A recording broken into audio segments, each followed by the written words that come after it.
yang another half. Kepada yang masih belum ada title yang confirm, I'm not sure lah. Either you nak proceed ke, ataupun you nak tarik diri ke, ataupun you nak tangguh dulu untuk kursus ni. Just let me know lah. Kita dah masuk ke minggu keempat.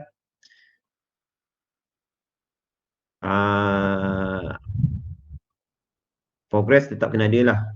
Sampai satu masa, if you have to submit the report, and then you should submit the report lah. Dia tak ada delay-delay.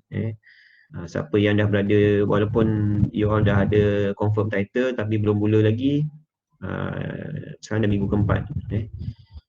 Jadi kalau minggu keempat, kalau masih lagi belum mula dengan chapter 1, dia agak terlewat lah. Itu not guarantee lah. Saya punya time frame ikut seperti yang telah dimaklumkan lah. Setiap minggu saya dah maklumkan.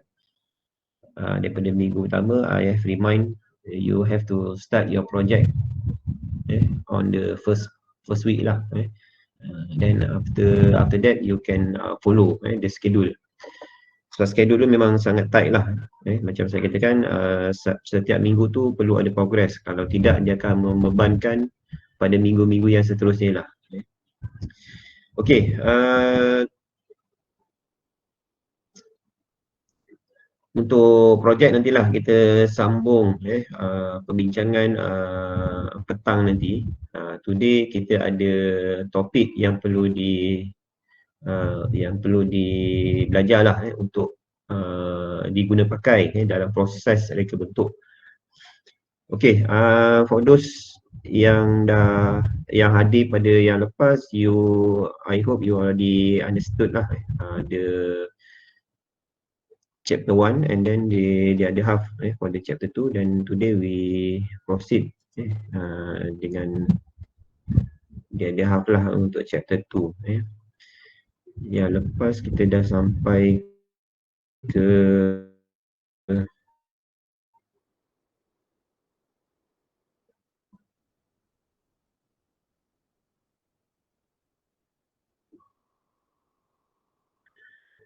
kalau ada soalan boleh terus tanyalah sebab ia memang memerlukan you punya effort untuk buat.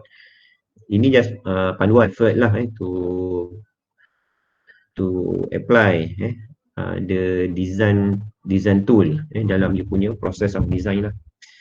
So last time rasanya kita sampai sini lah. Kita dah sampai ke market survey. Sampai market survey. Yang lepas kita sampai sini kita dah survey by develop the questionnaire and then you construct the question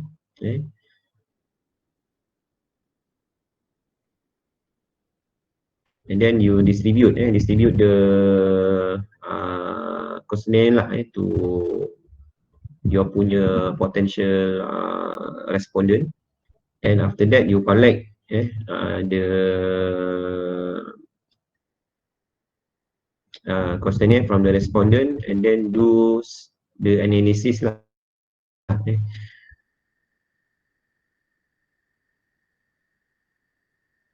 Do the analysis and then you have to evaluate the survey based on your punya question lah. Should be the question will assist you to future solution lah.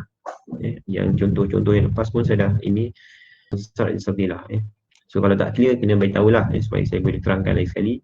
Dan kalau tak ada soalan, I assume you understood lah the process of constructing the questionnaire lah. Okay, now we have another design tool. Design tool is very necessary to be applied lah dalam your punya project. After you clear with this one, kan? Yang ini dah selesai. Baru kita proceed dengan yang the next lah. You tak boleh nak skip objective 3. This one the design tu name is Objective 3 lah. Nama dia adalah Objective 3. Simple sahaja, simple sahaja asalkan you boleh faham macam mana kaedah dia, then you can apply to your project lah. No problem to be apply lah. Dia tak ada kekangan daripada segi pelaksanaan proses ataupun kerja Objective 3 ni lah. So in terms of the definition, the Objective 3 is an approach lah to transform the statement ni.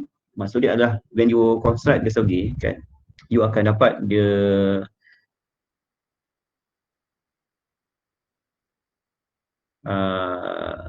response from the respondent tu sangat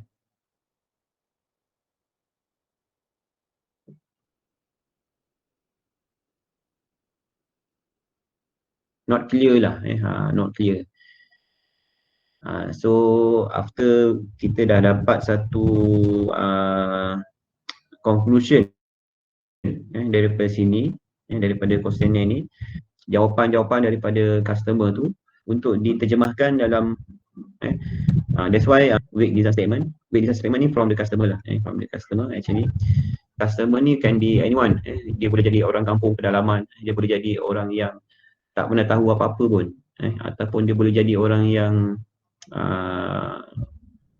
yang tidak terlibat dalam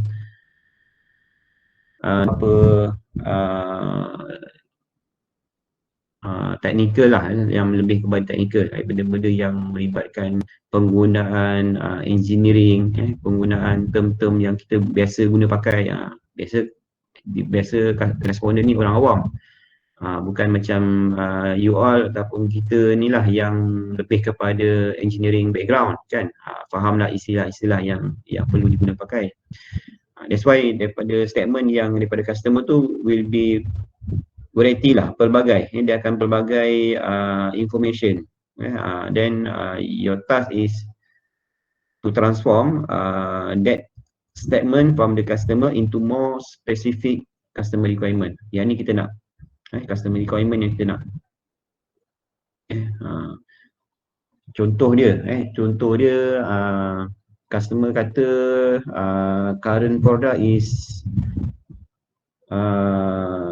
difficult to bring anywhere kan, difficult to bring anywhere lah. If the job on site, so the customer difficult to bring the product to the site lah, ataupun dia rasa tiada space untuk menempatkan dia punya produk dia. Then mungkin you can make it more clear lah, ataupun lebih kepada macam mana kita nak menjawab kepada jawapan daripada customer tadi, supaya kita pun lebih faham apa yang customer respon lah. So kalau daripada situ maknanya kita nak produk tu lebih boleh portable, boleh dilipat, produk tu ringan, produk tu saiz kecil, produk tu lebih mudah untuk dibawa ke mana lah, mana dia boleh dilipat, di compact, ataupun ringan, ada handle, something like that lah, benda yang kita boleh bantu kepada jawapan kepada customer tadi, dalam survey tadi lah. Itu nanti kita akan pergi kepada spesifik pada Objective 3 lah. Tadi itu sahaja, itu hanya untuk gambaran kasar lah, gambaran secara awal macam mana the Objective 3 can do something lah in order to transform the unclear statement from the customer into more specific requirement.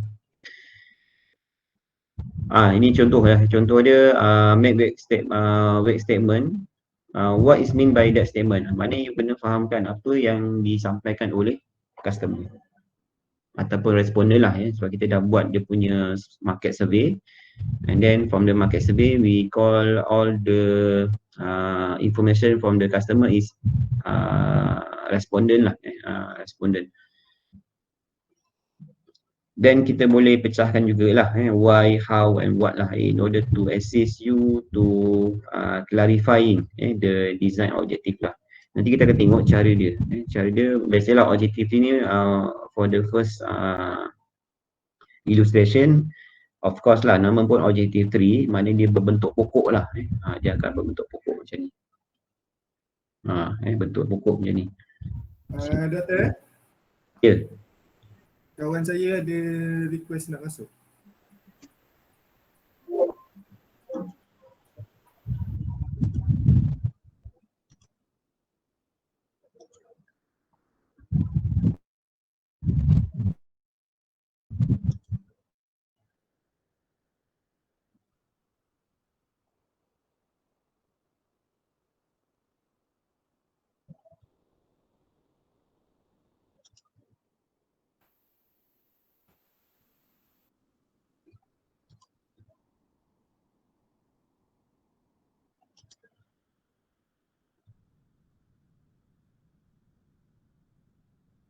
Okay, then we go for the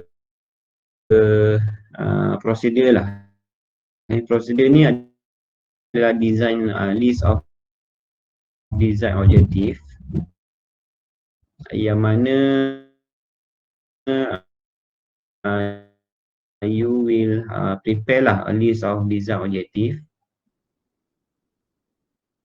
Yang ni daripada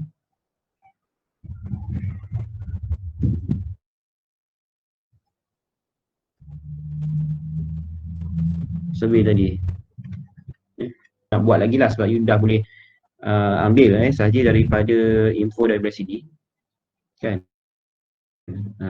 Ambil info daripada sini dan bawa je terus ke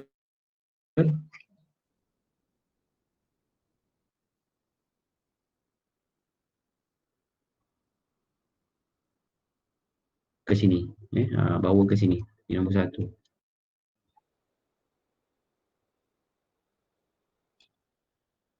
Prepare a list of design objective, maknanya you dah ada lah list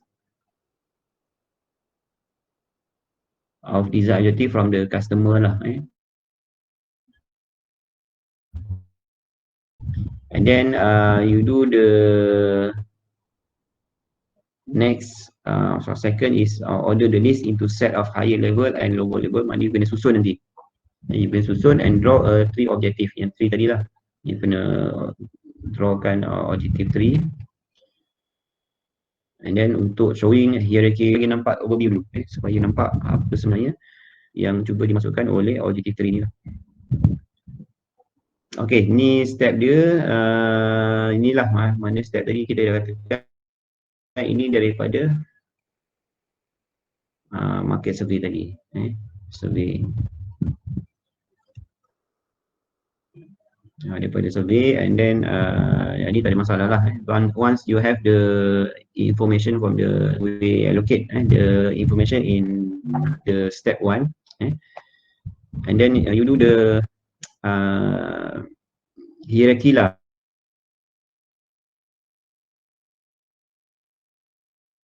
Lebih jelas macam mana you nak ordering the list, you nak ordering the list, and then you draw the 3 yang tadilah, you draw the 3. Okay, ini step dia, nanti you boleh tengok lah. Yang penting, okay, yang ni saya pergi pada contoh, pergi pada contoh. Okay, let's say one of the example is you want to produce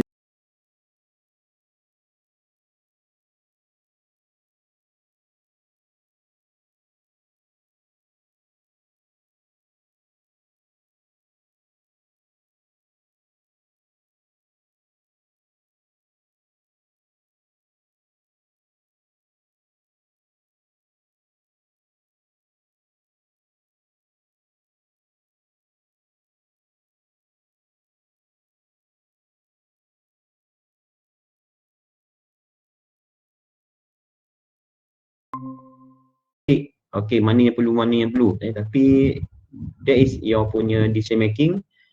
How can you put the list, all the list of the market survey yang dapat daripada customer tadi, dan you kena placekan dalam bentuk pokok ni lah. Okay, this must be title, your project title lah, project title. Sebab inilah yang kita nak, target dia. Target kita nak ini.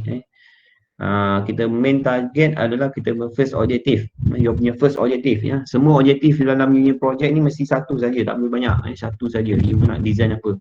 Design satu code launcher ke, design career path maker ke, design line marking system. Dia satu saja dia punya project, dia punya objektif. Okey, contoh dia untuk project data ni adalah machine must be safe lah. Dia nak buat satu mesin yang selamat. Machine must be safe. Jadi bila dia turun ke bawah, kan, bila dia nak kembangkan dia punya anak dia tu kan, dia mesti dalam bentuk pokok lah, dia nak pecahkan kepada beberapa bahagian tu. Bila dia ke bawah tu, dia punya arrow dia ke bawah, dia akan bermaksud how lah, how. Bila ke bawah dia mesti how. Jadi bila you nak turunkan ke bawah tu, dia akan bertanya kan, how, macam mana, how can be make sure the machine must be safe, kan macam mana nak jadikan mesin tu selamat. Jadi jawapan dia adalah di bawah ni lah, dia pecah kepada 3. Dalam kes ni lah, dalam kes ni dia pecah kepada 3. Yang pertama adalah low risk of injury to operator. Dia dah macam mana, how can we make sure the machine must be safe, how. Low risk of injury to operator, maknanya kita kena kurangkan risiko kemalangan. Ataupun kita boleh low risk of operator mistake, kurangkan kesilapan operator, kan, dia akan kurangkan. Ataupun yang ketiga, bukan atau, dan yang ketiga, you boleh low risk of damage to workpiece, kurangkan kerosakan pada workpiece tu lah, ataupun alat bahan mentah tu lah. Jadi ini semua daripada survey. Cuma kita dah letak dia mengikut dia punya sequence dia. Mana ini adalah yang the first priority yang should be concerned after we put the project data like the first, and then the second will be, the second level should be this one lah. Maknanya kalau machine must be safe. Dan 3 perkara utama yang perlu dipertimbangkan adalah low risk of injury, low risk of operator mistake, dan low risk of damage to workpiece. So 3 perkara ni lah. Dan dia dah pecah kepada 3. Dan ada lagi demand daripada customer, satu lagi. Maknanya demand daripada survey ni ada 4. Ada 4. Survey ada 4. Ada survey ada 4 respon. Ada 4 respon daripada survey. Cuma dia dah susun dia punya sequence dia. 3 ni, yang pertama ni dekat atas. Dan yang keempat tu berada di bawah, low risk of damage to workpiece of tool. Maknanya dia letak ni automatic. Bila dia turun bawah ni, dia akan carilah how to make sure low risk of damage to workpiece. Macam dia nak kurangkan, how, bagaimana dia nak kurangkan damage to workpiece. Maknanya dia kena automatic cut out on overload lah. Dia tak boleh letak bawah ni, ataupun dia tak boleh letak bawah ni, sebab dia berkaitan dengan mesin. Kalau dia berkaitan mesin, dia sesuai di bawah this one lah, maknanya dia letaklah di bawah ni. Okey, jadi dia punya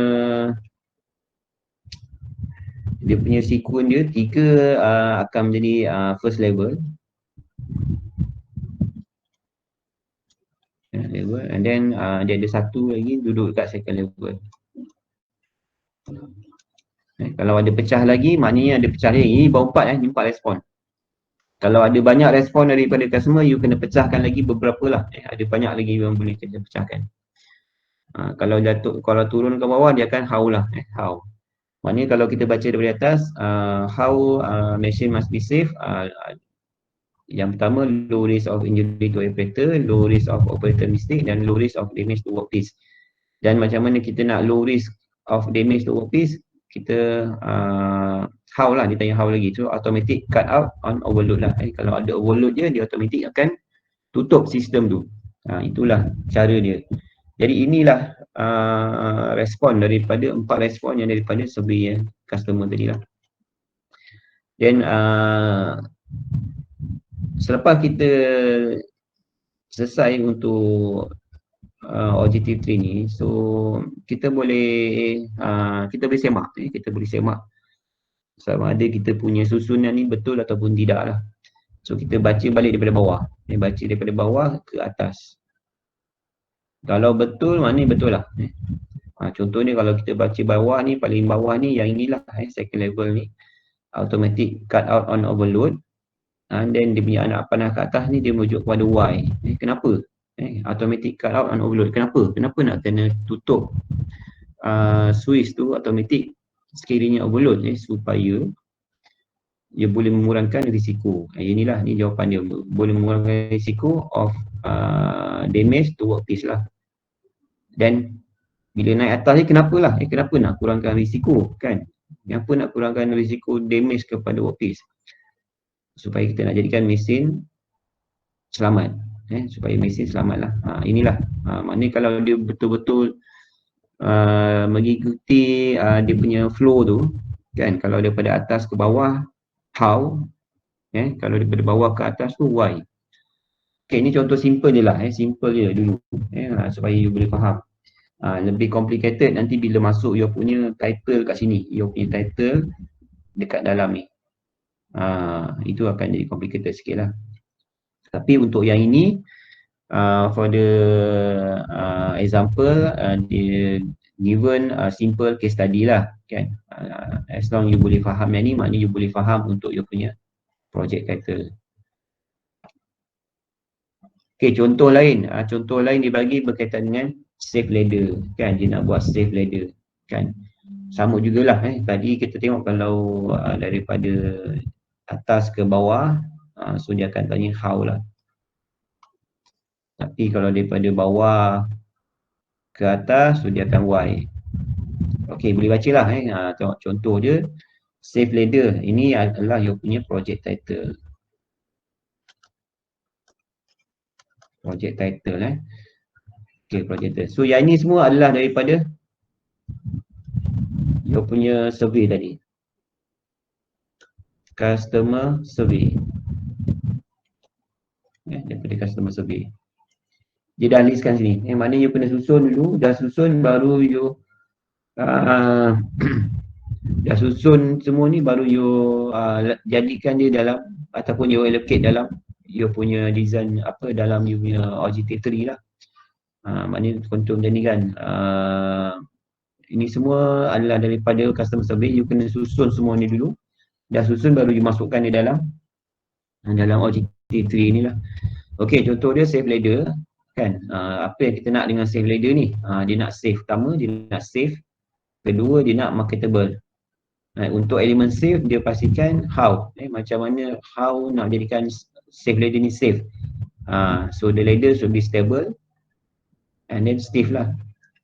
And then how to make the ladder stable, should be put on floors ataupun on level ground. Sama juga yang ni lah, marketable, macam mana, bagaimana how kan, how macam mana jadikan dia marketable. Kita boleh jadikan dia useful, inexpensive kan, portable and then durable lah. Then useful pecah lagi sebab dia ada request by customer, kita boleh useful kepada indoors, outdoors and then right height, and then indoors ni pecah lagi daripada electrical dan juga maintenance. So yang ni kita nampak ni ada first level,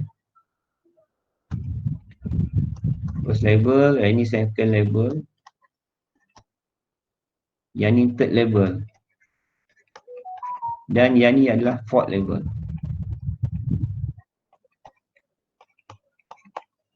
Nampak dia dah bagi color ni, maknanya ini adalah level-level yang berbeza lah pecahan dia. Bila you pecah lagi, so dia akan put another level lah. Kalau you ditanya dalam ujian ke apa, kalau ditanya untuk buat satu objective 3, 3 level. Maknanya pastikan you punya OJT sampai ke sini level ni. Level color biru ni. Kalau dia kata minta sampai 4 level, pastikan ada lagi pecahan untuk yang level yang keempat macam ni lah. Ni level keempat. Ni level keempat. Okey, faham dah. Jadi ini yang dipecahkan lagi. Kalau even kita ada cuma ini saja tapi dia boleh pecah lagi kepada 4 level. Bergantung. Ini adalah you punya decision making masing-masing. Dia tak ada salah ke betul ke. Yang penting siapa yang berada dalam proses reka bentuk tu, itulah yang the owner of the project tu lah yang akan buat ni, yang akan buat Objective 3 ni. Yang kita, yang macam kalau awak tanya saya pun, adakah betul lah, saya pun ini adalah awak punya project. Jadi supposed to be you ada the person who know the process lah, betul ke salah. Cuma boleh bagi panduan je lah. Panduan dia contoh macam ni, how. Kalau dia pecah bawah tu, itulah cara dia. Panduan dia adalah macam tu. Jangan silap lah. Kan, kalau dia letak dekat atas, terbalik kalau ada justifikasi yang tak clear, kan, you tak boleh justify. Contoh macam ni kita boleh justify lah. Kalau save, kenapa kita nak save? Supaya dia stable. Kenapa kita nak stable? Bagaimana kita nak jadikan dia safe, kita letak dia stable. Bagaimana kita nak pastikan dia stable? Dia berada di atas lantai dan juga berada di atas tanah. Jadi you boleh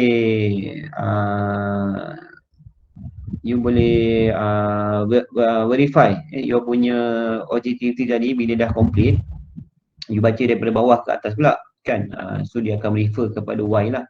Kenapa atas lantai, kan, supaya dia stable. Kenapa nak stable? Supaya dia selamat. Kenapa nak selamat? Supaya dia jadi tangga yang selamat mencapai kepada objektif lah. Tangga selamat. Itu adalah contoh. Contoh yang you can refer to this example, and then you place your punya project title in this level lah, dalam kotak ni. Put your table dalam ni, put your punya project title dalam ni, and then you try to make it clear lah on the Objective 3. You akan pecahkan dia. So dia akan dapat Objective 3 lah. Okay, dalam Objective 3 juga ada weighting dia. Don't forget to put weighting lah. Weighting ni pun penting. Kalau tak ada weighting ni, maknanya dia tak lengkap. Even dalam ujian pun, kalau ditanya pasal Objective 3 dan you just complete, buat sampai sini saja, separuh je markah. Kalau markah dia 10, 5 sahaja dapat lah. Kalau markah dia 20, 10 je dapat. Sebab you tak completekan dengan weighting. So penting, weighting ni penting. Kalau you dah buat yang ini, maknanya you boleh buat weighting dia. Kalau you dah buat yang ini, dah buat susun semua ni, dan you just put the weighting je, baru dia complete lah. Okay, let's say kita bagi lagi example. Example dia adalah design of a crane hook. Design of a crane hook. Ni crane hook ni, contoh lain lah. Banyak contoh ni. Tapi nanti you cuba relatekan dengan your project lah. Project title. Okay, mana-mana kumpulan yang dah sampai ke chapter 2, then you boleh proceed lah, kan. Then you just proceed daripada apa yang kita dah belajar ini lah. Tapi kalau yang belum buat apa-apa, then you need some more time lah, untuk buat dulu chapter 1, then buat yang chapter 2, dan baru nak masuk yang topik yang ini. Panjang cerita lah, panjang cerita dia. Kalau siapa yang cepat, cepatlah dia. Okay.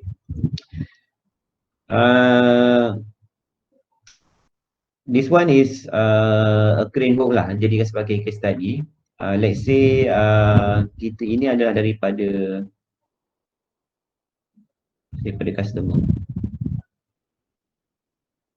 customer request, ataupun requirement lah. Sebab dia buat survey, kan, dia buat survey. So daripada hasil survey ni dia dapat daripada untuk dia buat crane hook ni dia ada 1, 2, 3, 4, 5, 6, 7, 8. Dia ada 8 request. Ada 8 daripada customer. Dia nak crane hook ni kalau boleh dia ada libatkan cost, ada quality, ada reliability, ada durability, repairability, ada material cost dan seterusnya. Ada 8 ni dia minta ni. Jadi you susun lah, susun and then you make sure the crane hook will be the first objective dalam ni. Ni adalah you punya crane hook. Memang kita nak design crane hook ni. Tapi pecahan dia how lah. Bawah how. Macam mana kita nak design crane hook ni? How? Bagaimana? Yang pertama you kena concern berkaitan dengan cost. Cost will be the first concern and then second will be the quality lah, quality in service. So how to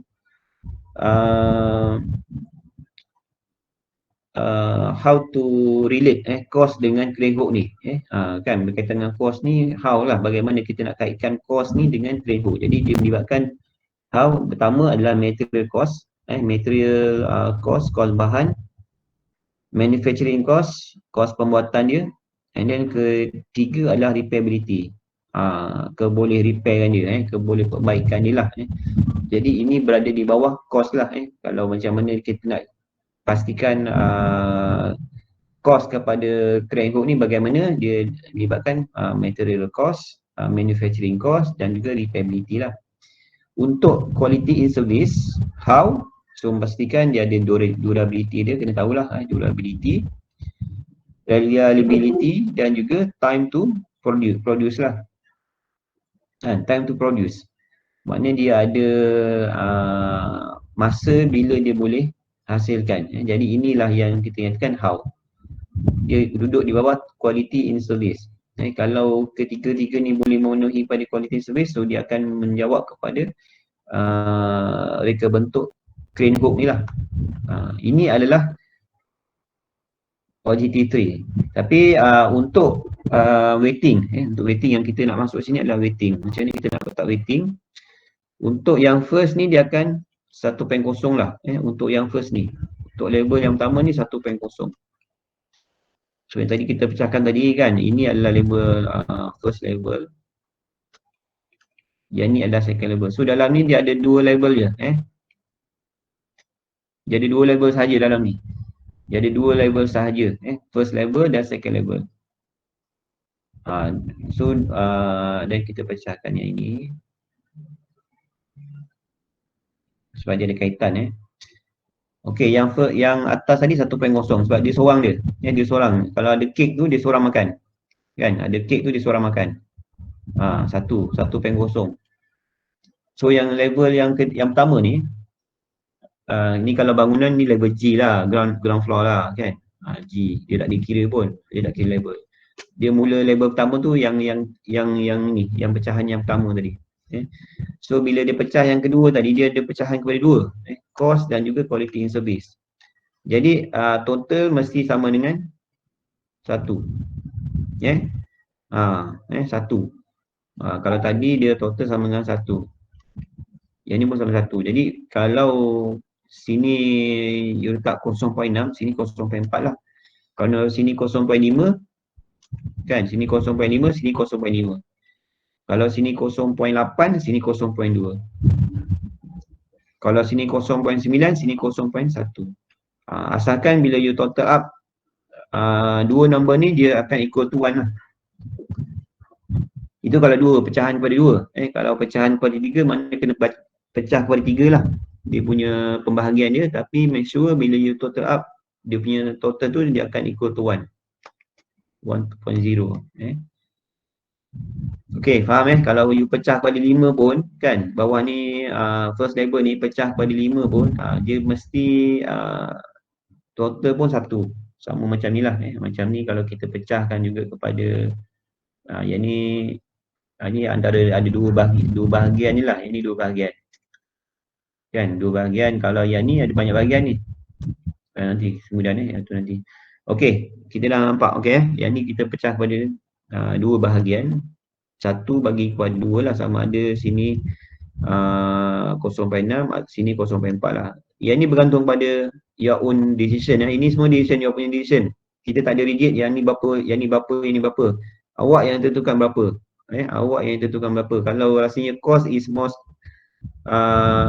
more important than quality, then you put the weighting is a bit higher than the other one lah.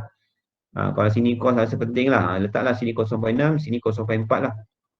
Kalau you rasa dua-dua balance, dua-dua sama penting, letak sini 0.5, sini 0.5. Balance. Tapi you kena decide lah, sama ada cost penting ke quality penting. Okay, then kita turun ke bawah. Bila masuk ke second level ni, dia akan ikut dia punya group dia. Ikut group dia you tengok ni. Dia ikut group dia. Yang ni group yang untuk cost, yang ni group untuk quality. Ikut dia punya bapak dia atas ni. Ni bapak dia lah. Yang ni anak dia. So yang ni mesti total sama 1. Yang ni pun sama 1.0. Yang ni equal to 1.0. Jadi 0.3, 0.5, 0.2 sama dengan 1. 0.6 tambah 0.3 sama 0.1 sama dengan 1. Ikut dia punya bapak dia atas ni lah. Ni anak dia. Ikut bapak dia atas. Contoh macam cost ni dipecah kepada 3. So kena bahagi 1 tu bagi kepada 3 lah. Bagi 3 bahagian. Kalau pecah kepada 5, ada 5, pecah kepada 5 bahagian. Asalkan bila you total up, dia akan nilai equal to 1 lah. Macam ni dia katakan material cost 0.3, manufacturing cost 0.5, repairability 0.2. Maknanya dalam sini weighting yang diletakkan oleh outer ni, manufacturing cost is most important lah. It's the most important compared to the material cost, and then juga repairability. Kalau untuk quality ni, yang the most important is durability lah. Durability is the most important. Second, reliability. Dan the third adalah time to produce. Ini yang dia letak lah. Awak boleh letak your own opinion. Saya katakan repairability ni lebih penting. Supaya bila kita buat crane hook tu, dia boleh kita repair. Supaya dia boleh sustain more than 10 years. Kalau rosak, repair. Maknanya dia boleh di repair lagi. Maknanya itu yang you boleh letak sini 0.8 contoh. Kan, letaklah sini 0.7 lah. 0.7, sini 0.2, sini 0.1 lah. Supaya dia equal to 1 lah. Bila you total up, dia punya weighting ni dia equal to 1. Okay. Itulah dia punya weighting dia. Weighting dia supaya nilai dia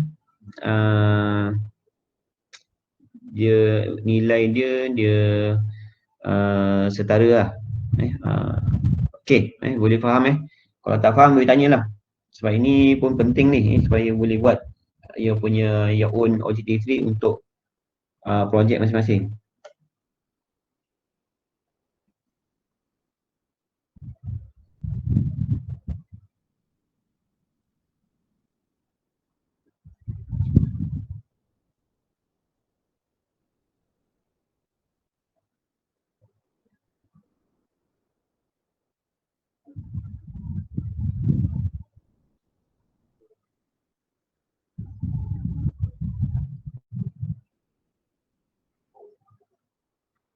Okay, ada soalan?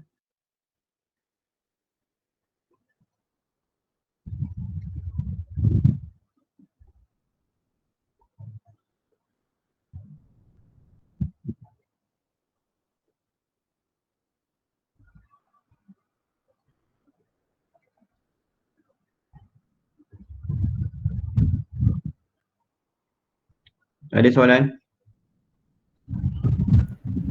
Tak ada.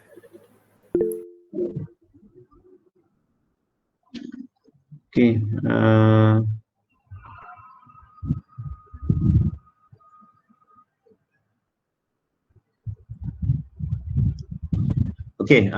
Okay, dah selesai untuk OJT3. Kita dah dapat dia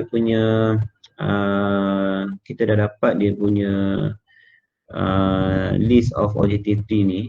Kita dah dapat ni. Kemudian kita dah dapat dia punya weighting dia. Yang ni kita dah dapat, yang ni kita dah dapat, baru kita boleh proceed dengan yang the next lah, QFD. QFD ni is another tool lah yang akan bantu dalam fasa yang seterusnya. Tapi selepas you ada info ni, baru kita boleh proceed dengan QFD. Sebab info dia kebanyakan akan menggunakan yang sebelum tu lah. Okay, QFD ni is a methodology lah, is a methodology for infusing the voice of the customer into every aspect of the design process. Yang ni lebih kepada you nak setkan daripada apa yang kita dah identify dalam objective tadi to be more technical aspect lah, to be more technical aspect. Okay, dia ada beberapa lah, dia ada beberapa activities dalam dalam QFD ni. Kita akan menggunakan House of Quality. Kita ada ini contoh ini adalah dia punya template dia, template untuk QFD. Kalau katakan QFD ni you search dekat Google pun dia akan keluar yang ni lah. Ini adalah dia punya norm lah, norm common punya short form untuk QFD. Dia akan keluar Quality Function Deployment, dan diguna pakai oleh banyak bidang untuk membantu dalam fasa technical ataupun engineering punya karakteristik lah. Kalau kita tengok dari sini, you kena tengok lah dia punya template dia berbentuk rumah, dia ada room 1 dekat sini. You pecahkan lah ni, kena ingat lah dia punya rumah dia macam mana, dan pastikan room 1 dekat sini. Room 1 ni adalah customer requirement, yang ni daripada Objective 3.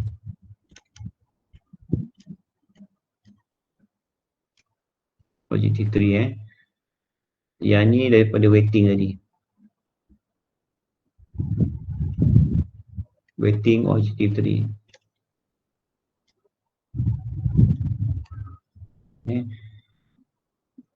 Okay, macam tadilah saya dah maklumkan, if you have the information from the Objective 3, you can put the information in this room lah. Inilah bilik yang digunakan hasil daripada you punya information daripada Objective 3 tadilah. Okay, baru kita pergi ke room yang kedua. Room yang kedua ada kat sini. Ni room kedua. Room kedua is about the engineering characteristic. Engineering characteristic.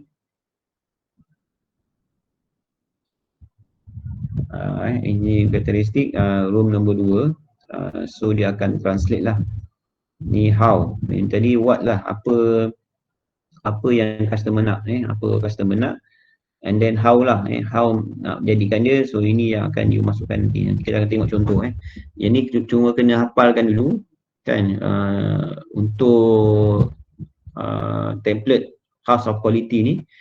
Dia punya susunan dia, room nombor 1 kat sini, room nombor 2 dekat sini, kemudian room nombor 3 dekat bumbung dia.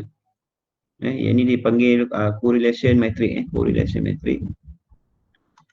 Nombor 4 relation matrix. Relation matrix nombor 4. Nanti kita akan tengok contoh. Yang ni kena hafal dulu. Dan nombor 5 dia punya pengiraan dia, importance ranking. Nanti kita akan dapat dia punya kita akan buat calculation, and then kita akan dapat lah importance ranking. Nombor 6, you will do some assessment with the existing product. Produk-produk yang dah sedia ada, you akan compare kan your product, your future solution dengan the existing punya produk lah. Kemudian yang keempat ada technical assessment, nombor 7, and then nombor 8 ada target values. Okay, so nanti ini adalah dia punya indicator dia. You akan gunakan ini semua, ini ke dalam ini, dalam correlation, dalam relation matrix ni. Kalau simbol macam ni atau macam ni, inilah dia punya. Kalau hitam ni mana strong, ataupun nombor 9. Boleh tak sama ada you nak bubuh simbol ataupun nombor 9, ini makin strong. Kalau simbol ni bulat dengan nombor 3 dia letak medium lah. Kalau segitiga ni dengan 1 weak. Kalau kosongkan blank, dia akan kira tak ada apa-apa, tiada apa-apa maksud lah ataupun tiada relation antara satu sama lain. Okay, let's say kita ambil beberapa ni dulu. Kita ambil room 1, room 2 dan juga room 4 dan juga room 5 ni lah. 1, 2, 4 dan juga 5. Yang ni yang penting ni. Room 1, 2, 4, 5. Satu adalah daripada customer tadi. Customer. Ataupun boleh masuk je objektif. Objektif 3. Then room 1, room 2 engineering characteristic. Room 2 engineering characteristic. Nombor 2 engineering characteristic. Nombor 4 adalah relation matrix. Nombor 4 relation matrix. Dan kelima ni adalah dia punya importance ranking lah. Importance ranking. Nanti kita akan buat dia punya calculation dia. Jadi ini yang the most important room lah. Kalau ditanya pun ada 4 je lah. Tapi ada 4 room lah. Tapi the most yang banyak tadi lah. Tapi untuk yang penting ada 4 ni yang kena ingat lah. Room 1, room 2, room 4 dan room 5. Okey, kita pergi kepada contoh. Ini adalah room 1, 2, 4 dengan 5 tadi lah. Yang digunakan. Yang ni room 1. Yang ni room 2. Yang ni room 4. Yang ni room 5. Okey, ingat So ini yang untuk contoh. Contoh penggunaan house of quality kepada kita punya case tadi adalah short body. Short body ni adalah yang basketball tu. Ingat lagi kita punya contoh basketball dekat chapter 1. Basketball, when you shoot the ball into the basket and then the ball will return back to the shooter. Ingat tak dia punya device tu, dia punya alat tu yang kita dah jadikan contoh dalam chapter 1, so dia jadikan lagi contoh dalam QFD ni lah, dalam short body. Jadi dalam case tu kita akan letak dulu dia punya customer requirement tu, ataupun info tu daripada objective 3. Jadi tak perlulah nak buat-buat lagi atau tak perlu nak cari lagi apa yang customer nak kan. Jadi you just guna pakai saja apa the objective 3 punya information tu ke dalam you punya customer requirement. And then waiting pun dah ada, waiting pun dah ada. Dan juga waiting. Kan dia ada waiting sekali dan boleh letaklah waiting dia. Objective 3. Contoh yang tadi. Kalau letak sini manufacturing cost kan. So manufacturing cost dia punya nilai dia adalah 0.3. Kalau manufacturing cost ini 0.5. Dependability 0.2. Inilah nilai-nilai yang akan dimasukkan. 1, 2, 3. Kalau 0.6, sini 0.6, sini 0.3, sini 0.1. Masukkanlah. So dia ada 6 CR. 6 CR ni masukkan ke dalam sini. Kan. 6 CR. Contohlah ini contoh kalau yang design crane tadi dijadikan sebagai contoh untuk house of quality. Tapi kalau untuk yang ni kita ambil contoh untuk short body. Untuk short body dia ada 1, 2, 3, 4, 5, 6, 7, 8, 9, 10.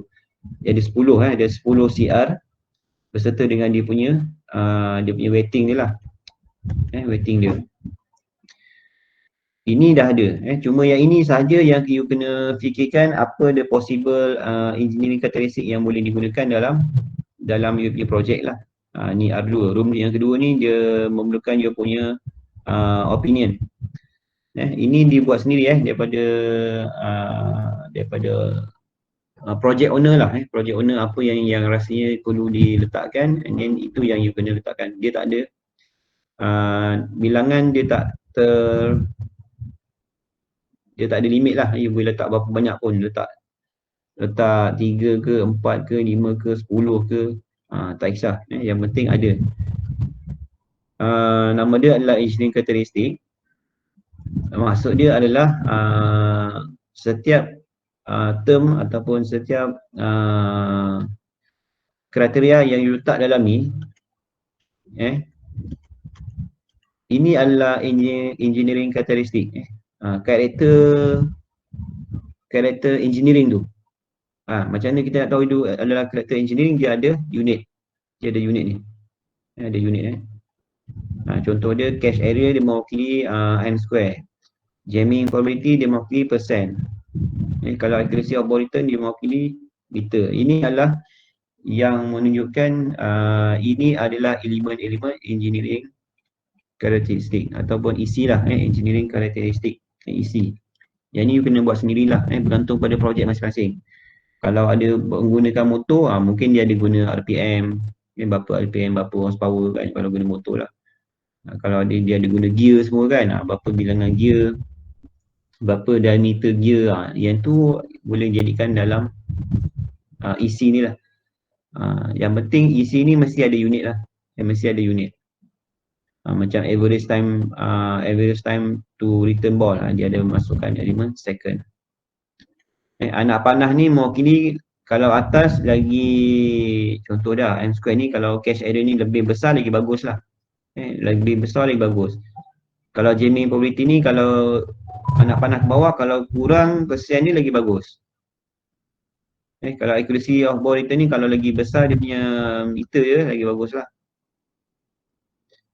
Kalau average time to return ball ni, kalau second ni lebih rendah, lagi bagus. Itu adalah fungsi untuk anak panah ni. Ni anak panah arrow. Itu fungsi dia. Kalau atas apa, bawah apalah. Okay, let's say you dah ada the list of engineering characteristic ataupun EC. Okay, dah ada. Kemudian baru kita punya proses seterusnya adalah kita dah selesai yang ni, kita dah selesai, R1 dah selesai, R2 dah selesai, kita pergi R4 ni. Kita pergi R4, ni adalah relation metric. Relation metric ni, relation metric. Kita nak kaitkan hubungan antara CR ni, CR dan juga EC. Kan, CR dengan EC, kaitan antara dua. Kalau dia ada kaitan, baru kita letakkan dia punya indikator dia. Indikator dia yang ni lah. Ni indikator dia. Kita letak simbol, simbol ataupun kita letak nombor ni. Yang mewakili strong, medium dengan weak. Kalau blank, maknanya dia none, kosong, tak ada apa-apa kaitan, tak ada apa-apa relation lah. Okay, dalam kes ni kita ada letak lah. Ini pun based on your punya decision. Dia tak ada betul atau salah, you based on your punya the owner of the project. Kalau you rasa, contoh dia, cache area ni dengan accurate ball return, kan, accurate ball return daripada customer, kan, dan berdasarkan daripada engineering characteristic, cache area ni dia ada kaitan lah, kita letaklah nombor 3. Tapi dia tak berapa strong sangat lah, dia medium. Kita letak 3. Tapi kalau accurate ball return dengan jamming probability ni, dia ada kaitan strong relation kan, kita letak 9 lah. Memang sangat kaitan ni. Kalau accuracy ball ni tak dapat dipenuhi, kan, dia akan menyebabkan demand daripada customer tu tidak tercapai lah. That's why accuracy ni penting untuk pastikan jamming probability ni rendah. Kan, dia nak pastikan jamming probability ni persen dia mesti rendah. Jadi dia dah strong punya relation lah. Okey, kalau kosong ni maknanya dia tak ada kaitan. Kosong tak ada kaitan. Kalau satu ni dia adalah weak lah, sikit lah. Ada kaitan sikit. Ada kaitan sikit. You boleh je letak kalau you rasa this one lane change time ni dengan accurate ball return ni ada kaitan lah. Boleh letak lah 3 contoh. Letak lah 3. Kalau lah ada kaitan. Kalau tak ada, tak perlulah. Kalau tak ada, tak perlu. Okey, bila you dah letak ni dia punya indikator ni kan, relation antara ECR dengan EC, and then baru kita pergi kepada ini dah selesai, dan baru kita pergi yang room yang kelima. Room kelima ni lah. Room kelima bila pergi pada room yang kelima ni berkaitan dengan calculation macam mana kita nak dapatkan ranking, importance ranking. Importance ranking ni untuk memberi satu keputusan kita punya solution akan datang lah. Okey, jadi bila pengiraannya mudah je. Pengiraan mudah, contoh dia kita ambil yang paling mudah lah. Okey, 9. Yang ni garisan ni cuma ada satu sahaja. Cuma ada satu sahaja, maknanya kalau 9 darabkan dengan weighting dia. Ni weighting tadi yang you dapat daripada OGT3 tadi, darabkan dengan 3. 9 darab 3, 27. 27. Disebabkan kolom ni cuma ada satu sahaja yang you letak. Jadi di bawah tu tulis 27 sini lah. 27. Okey, sama juga yang ni tadi. Bila 3 darabkan dengan 3, 9. Cuma satu sahaja dalam ni 9. Cuma ada satu dalam kolom ni, ada satu sahaja yang you letak, maknanya kita terus letak 9 bawah ni lah. 9. Yang ni tadi 27. Kalau ada dua contoh, kalau lebih daripada satu ini kata, sini ada 3, sini ada 3. Okey, kita darabkan dulu. 3 darabkan dengan indikator 2, 6. 6. 3 darab dengan 3, 9. Dan tambahkanlah. 6 tambah 9, 15. Itu kalau lebih daripada satu relation dalam sini lah. Kalau lebih daripada satu, maknanya kena tambah, darabkan dulu indikator tu dengan weighting tadi. Kemudian tambahkanlah. Okey, contoh lain kita pergi sini. Ni contoh lain 9. 9 darabkan dengan 3, 27. Okey, 5 darabkan dengan 3 darabkan dengan 5, 15. So dah akan dapat 42. 42. Itulah contoh maknanya kalau lebih banyak contoh macam ni, maknanya kena kira salah satu lah. 4 darab 3, 12. Tambah 3 darab 2, 6. Tambah 1 darab 4. Tambah 9 darab 3. Tambah 1 darab 4. Tambah 3 darab 5. Tambah 9 darab 5. Tambah 9 darab 2. Baru dapat 131. Kan, bila you dah buat kiraan semua calculation dan baru you identify mana yang paling tinggi lah. Yang paling tinggi nilai dia akan menang. Contoh macam ni, yang ni paling tinggi. Okey, ni nombor 1. Nombor 1. Yang kedua tinggi, kita tengok yang ni kedua tinggi. Okey, yang ni nombor 2. Yang ketiga tinggi, okey, 72 paling tinggi. Yang ketiga tinggi, okey. 72. Dan seterusnya lah. Mana ada di punya sequence dia ataupun ranking order kita panggil, rank order. Mana lagi tinggi, dia akan menang lah. So dia akan, mana yang paling rendah tu dia akan duduk bawah-bawah lah. Jadi kat sini kita nampak yang paling tinggi ni adalah cache area. First priority yang you kena fokus adalah cache area. Cache area. Yang kedua, dia punya jamming probability. Jamming probability. So yang ketiga yang you kena concern adalah dia punya weather resistance. Maknanya sebab kita nak buat dekat outdoor. Jadi kalau nak buat dekat outdoor ni, pastikan dia punya, mungkin dari segi bahan dia. Bahan dia kena proof lah. Weather proof ataupun dia boleh tahan untuk macam ni dia katakan 5 year lifetime. Maknanya dalam masa 5 tahun tu dia nak short body ni berada dalam keadaan yang baik lah, dia tak rosak, dia tak kusam, dia tak reput semualah. Okey, dia ni 3 yang pertama lah, sebenarnya dia boleh lagi jadi yang keempat, ada keempat, ada yang kelima, ada yang keenam, ada yang ketujuh dan sebagainya lah. Mana dia akan ikut ranking. Dia akan ikut ranking lah. Tapi yang paling utama kita boleh ambil yang 3 utama lah, cache area, jamming probability dan juga weather resistant. Okey, ada soalan?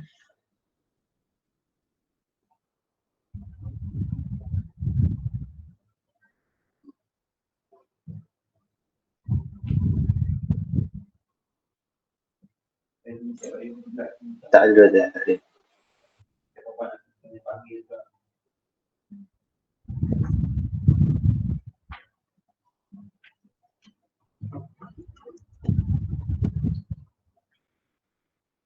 Okey, so inilah yang design tool yang kedua selepas Objective Tree lah. Tadi kita dah pergi kepada Objective Tree in order to clarify what is the unclear statement from the customer. Dan after that kita dah buat dia punya list of Objective Tree. Kemudian baru kita pergi kepada QFD.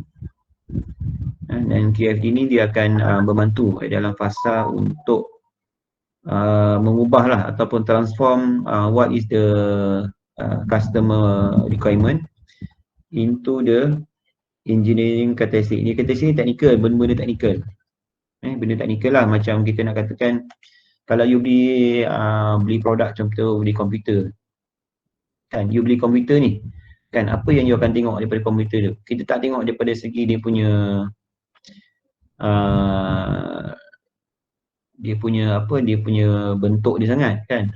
Bentuk dia tak kisah, tapi yang penting dia punya spek dia. Dia punya spek dia.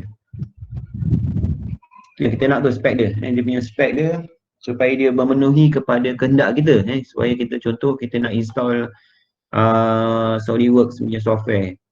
So dalam nak install SolidWorks software ni dia ada requirement dia, nak kena pakai Windows berapa, nak kena RAM berapa, nak kena hard disk berapa.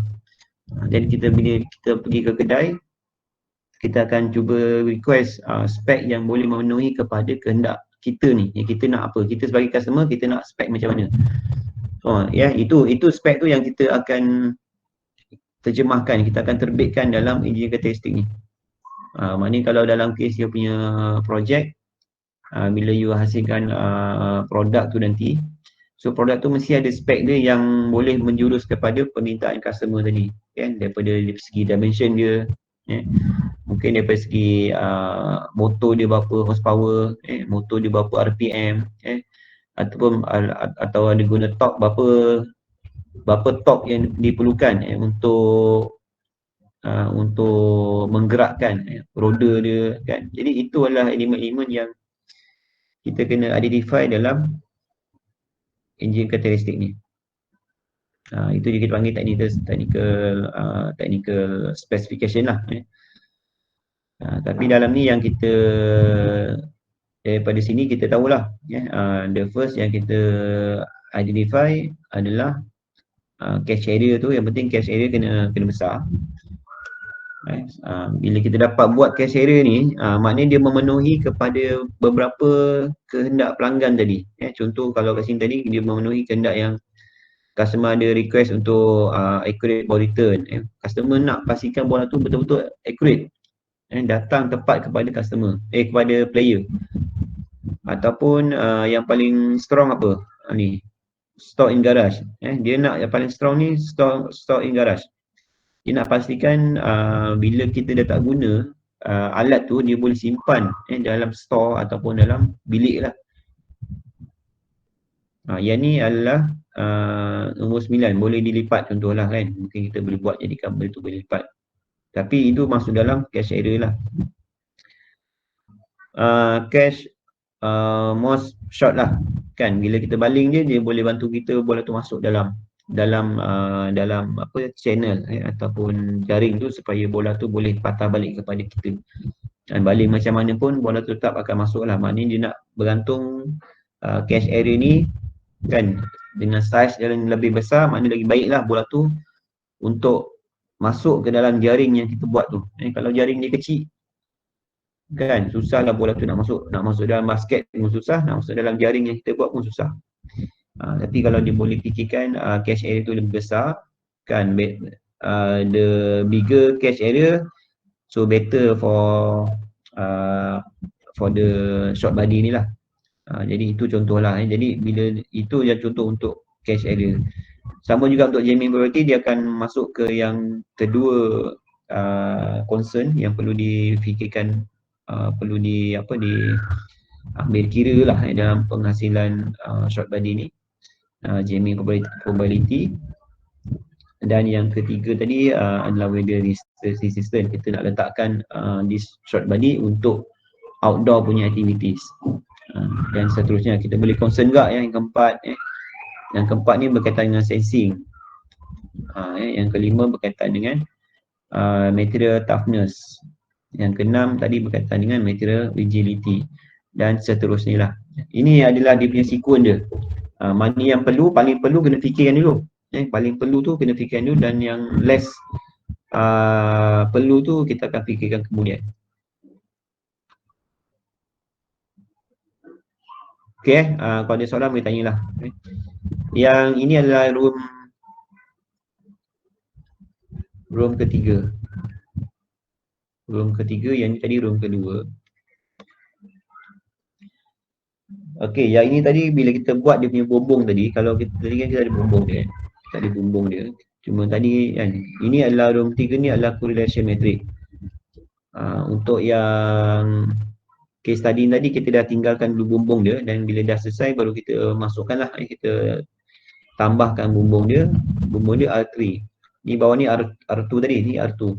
Kan R2, cuma bumbung tadi kita tinggalkan dia. Kita tinggalkan kat belakang. Jadi bila dah siap bawah ni kita boleh tambah bumbung dia. Tapi macam mana nak buat bumbung dia, kita tengok correlation matrix ni maknanya adalah kaitan antara engineering characteristic yang kita buat ni antara satu sama lain. Contoh dia antara cache area dengan jamming probability, adakah dia ada kaitan? Kalau ada kaitan, kita boleh tak positif lah. Kalau double positif tu dia maksud dia adalah strong positif. Kalau kosong tu none. Kalau kosong tu none. Kalau negatif tu negatif lah. Kalau strong negatif, double negatif. Macam tu Jadi kita dah boleh nampak lah dia punya kaitan antara matrix ini daripada segi tadi isi, engineering characteristic isi. Kaitan ni lah. Kalau tak ada kaitan, maknanya dia kosong lah. Macam contoh negatif. Kalau tak ada ni, kalau blank ni maknanya dia none, tak ada kaitan apa-apa. Tapi kalau dia negatif tu, maksudnya bila benda ni berjumpa antara satu sama lain, so dia akan memberi impak yang negatif lah. Contohnya jamming probability dengan average time to return. Kalau jamming probability ni tinggi, so average time to return tu akan tinggi lah. Dia ada negatif ni. Maknanya kaitan ni dia kalau yang ni tinggi, tak bagus lah. Maknanya kalau tinggi tak bagus, yang ni pun dia akan berkait. Average time to return dia pun tak bagus lah, dia akan tinggi. Tapi kalau double positif ni dia strong positif lah. Antara cache area ni, contoh cache area ini dengan average time to return. Kalau cache area ni tinggi, maknanya dia akan memberi impak yang bagus lah. Dia punya average time to return tu akan rendah. Second tu akan rendah lah. Maknanya dia punya lebih cepat lah bola tu sampai kepada shooter lah. That's why kita nak pastikan cache area ni dia besar lah. Dia besar supaya dia boleh tangkap bola tu, dan bola tu boleh kembali kepada shooter dengan masa yang lebih singkat lah. Okey, yang ini pun sama. Yang ini pun daripada your own decision lah. Sama ada kaitan ataupun tidak, dia tak ada salah betul. Asalkan you rasa itu adalah perlu dan perlulah. Yang penting panduan dia macam tu. Macam mana you nak bubuh ni, you kena tahulah apa legend yang akan digunakan ni. Ini legend yang digunakan dalam sini. Okey. Alright, ada soalan? Inilah yang akan you all akan gunakan untuk chapter yang kedua. Sebahagian daripada chapter 2 yang telah yang telah buat, yang sebahagian tadi dah buat yang awal. Yang ni sebahagian yang sebahagian lagi daripada chapter yang kedua lah. Okey, yang ni maknanya ada selesai ni lah. Mana kalau you dah complete untuk yang House of Quality tadi, mana you dah selesai untuk part yang ini, yang untuk QFD, dan you akan pergi kepada ini boleh baca lah nanti elemen-elemen macam ni nanti dalam you punya slide, dalam you punya notes you boleh baca lah apa dia detail about the HOQ lah. Okay, last untuk yang ketiga, design tool yang ketiga dalam chapter yang kedua ni, di hujung sekali you akan summarize, summary lah, kita panggil summary. You akan summarize the findings, summary the finding, apa yang you dapat dalam chapter 2 menggunakan design tool yang sebelum ni, dan you akan masukkan dia ke dalam product design specification. Ia akan finalize lah. Contoh dia apa yang kita boleh letak sini adalah lebih kepada dia punya spec dia. Yang nama pun engineering design specification, makna spec yang perlu. Contoh dia punya ini daripada sini semua. You letak je apa yang dapat sini tadi kan. Ni tadi dia dapat sini tadi, dia punya nilai-nilai tadi you bawa je pergi kepada PDS. Tapi bergantung kepada yang ni lah, bergantung kepada ranking yang telah diperoleh tadi. Boleh susun lah, boleh susun apa yang penting, apa tak penting. Kalau case area ni berapa yang you estimate lah, kan, berapa besar kan, atau gaming community ni berapa persen yang you expect. So boleh lah jadikan sebagai summary dalam you punya engineering design specification ataupun EDS. Kan, dari segi performance dia, features dia, reliability dia, boleh listkan lah. Boleh tengok contoh yang dalam projek-projek yang sebelum ni ada banyak contoh yang dah siap. Yang ni dia just untuk bagi panduan. Kalau contoh yang sebelum ni kita ada bagi beberapa panduan lah, macam mana you nak letakkan dia sebagai EDS supaya kita boleh setkan in future berapa size untuk you punya produk ni, ataupun in future apa you punya expectation kan, based on the customer tadi lah kan. Yang kita nak buat ni adalah based on customer. Ini adalah customer punya requirement, selagi kita tak jelas kat sini apa yang customer nak, dan kita tak boleh nak proceed kepada conceptual lah, conceptual design nanti chapter yang ketiga. Tapi dalam chapter 2 ni kita kena make it clear apa sebenarnya yang customer ni nak lah. You must have the clear information from the customer. Macam nak tahu, you kena patah balik daripada yang awal kan, daripada you buat survey, you buat design objective, you buat dia punya QFD. Daripada situ baru kita boleh buat summary about the your punya future solution, macam mana you punya expectation. Itu yang kita akan senaraikan lah dalam what we call as a engineering design specification, ataupun nama lain dia adalah requirement list lah. Boleh je, kalau tak faham juga, you boleh google je dua-dua nama ni, sama ada requirement list ataupun engineering design specification, macam mana bentuk-bentuk ataupun contoh untuk penghasilan sebuah produk lah. Boleh tengok. contoh. Yang ni pun contoh yang daripada buku ni. Daripada buku menyatakan you boleh list out seperti yang dinyatakan sini lah, contoh. Selebihnya tu kena rujuk kepada projek masing-masing kan. Apa yang rasa sesuai you boleh masukkan sebagai summary lah. Okey, ada soalan daripada kita punya ni? Kita pun dah tamat untuk yang chapter 2 dah selesai. By the next week kita akan masuk ke new chapter, concept to design. Memang cepat lah, cepat sangat. Sepatutnya you punya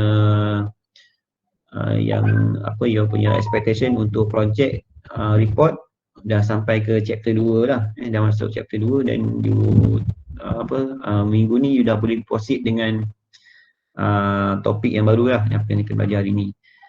Yang minggu lepas dah selesai lah, sepatutnya dah selesai untuk chapter 1 dan juga chapter 2 yang separuh chapter 2.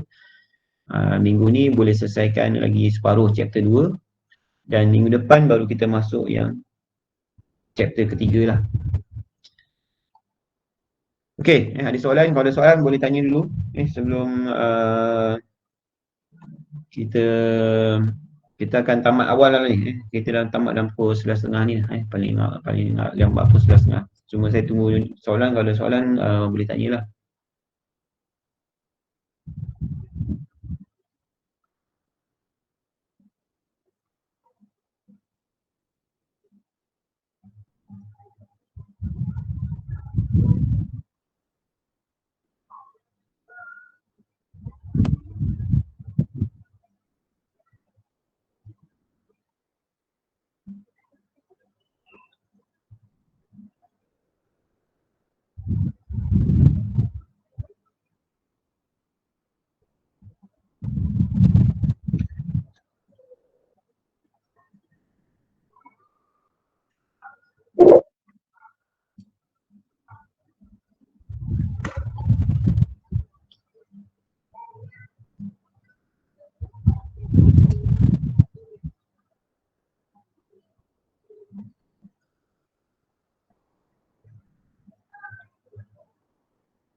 Okey, boleh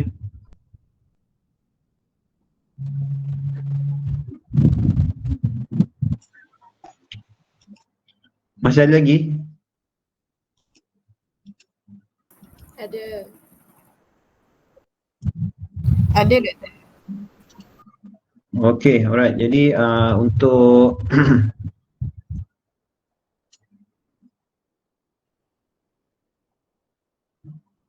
okey, saya buka attendance. Jadi sambil tu kalau soalan boleh tanyalah.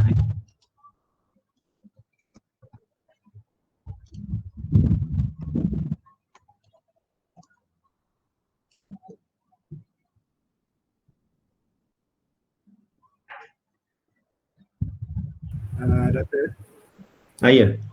saya nak tanya pasal yang berkenaan survey tu. Kalau untuk kita buat designing, ada tak benda yang selain survey yang kita boleh buat?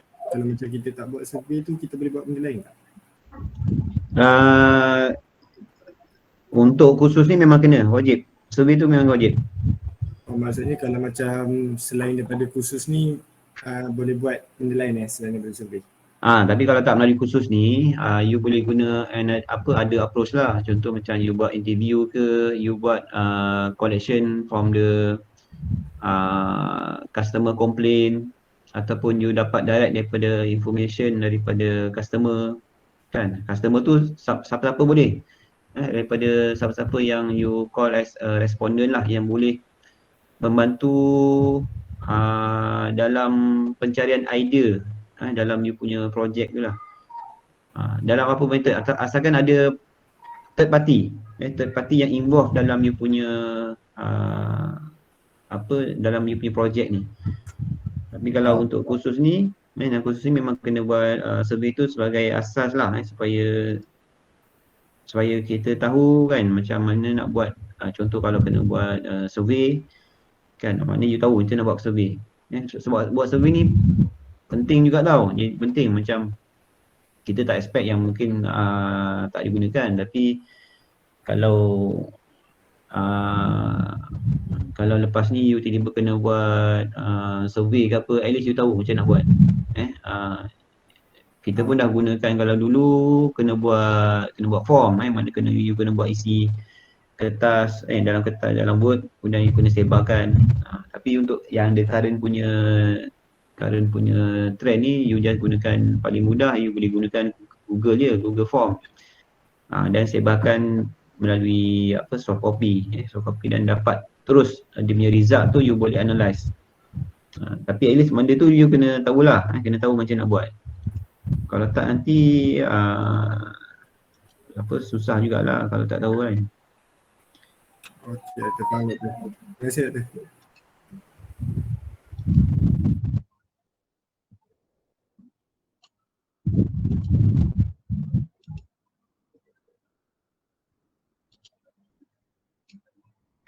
Kalau dalam design dia tak semestinya you akan kena follow ataupun